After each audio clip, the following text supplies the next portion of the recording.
Now it's 7. Paid parking at Balboa Park could soon be a reality, and it could also be more complicated than you may think. The 3 price levels being proposed by the city and how much it could cost you. Plus, some visitors at Knott's Berry Farm had their day go completely sideways, and it's not the first time the ride that left people dangling once again. And a study shows Americans heading south of the border to buy prescription drugs are saving a lot of money. We'll tell you how much, but we'll also tell you the risks they may be facing. NBC 7 News Today starts now.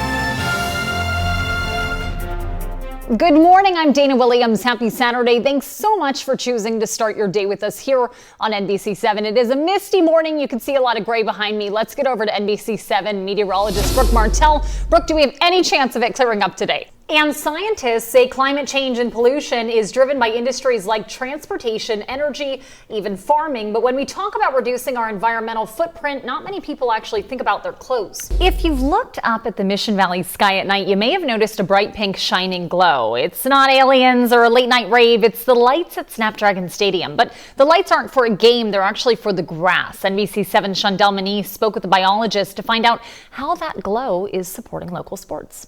Turning now to the nightmare continuing to unfold in Texas. It has been 1 week since the deadly floods hit several towns in central Texas. And just yesterday, President Trump and the First Lady visited the Lone Star State. Now let's move to some lighter news for your morning. Today is World Oceans Day. It's a day designated by the United Nations to honor the environment we share along our coastlines and beyond. Here in San Diego, there will be an unveiling of giant murals created by Southern California college students who used recycled fashion materials. NBC 7's MG Perez joins us live now from SeaWorld, where that artwork will be displayed a little bit later this morning. MG, sounds like a really special project. And the city of San Diego expects to formally adopt its 2026 budget this upcoming Tuesday. City leaders are currently facing a $250 million budget deficit.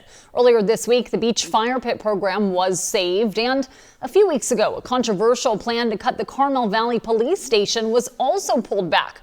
But other very unpopular cuts remain, including cutting back hours at local libraries and a plan to reduce access at Lake Murray and Miramar on weekdays. Well, Dana, it was just a very special day here. Jay, I can't even imagine it. I noticed one of the women who you spoke with in your piece, it said she was from Iowa. Are you noticing people from all over the globe there in mourning? Yeah. Yeah. Oh, there's no question. And a lot of Americans, by the way. Yesterday, the city of San Diego released a pretty extensive response to the NTSB's findings on safety systems at the airport as the jet was heading in for landing. Federal investigators say Dave Shapiro, who's believed to be the pilot, did not report any problems during the flight, but they say there were 2 system failures on the ground. San Diego-based USS Carl Vinson is the only American aircraft carrier in the region. It was supposed to come home soon, but the Department of Defense extended its deployment. The Navy's 5th Fleet says Carl Vinson is within an area the Navy refers to as Central Command, or CENTCOM. It's more than 4 million square miles and includes Northeast Africa, the Middle East, and parts of Central and Southern Asia. San Diego and California as a whole, lawmakers are sharing their concern over the impact that bill would have on the most vulnerable people in the state. According to Governor Gavin Newsom's office, funding for food assistance programs in the state would be cut by more than $2.5 billion if the bill passes. NBC 7's Jeanette Cazada shows how the legislation could impact our local families. The scenery along the La Jolla coast is always incredible, but this weekend, I think there'll be even more to admire. Absolutely. You'll be able to check out millions of dollars worth of classic rides just sitting out on the grass. NBC 7's Derek Togerson explains.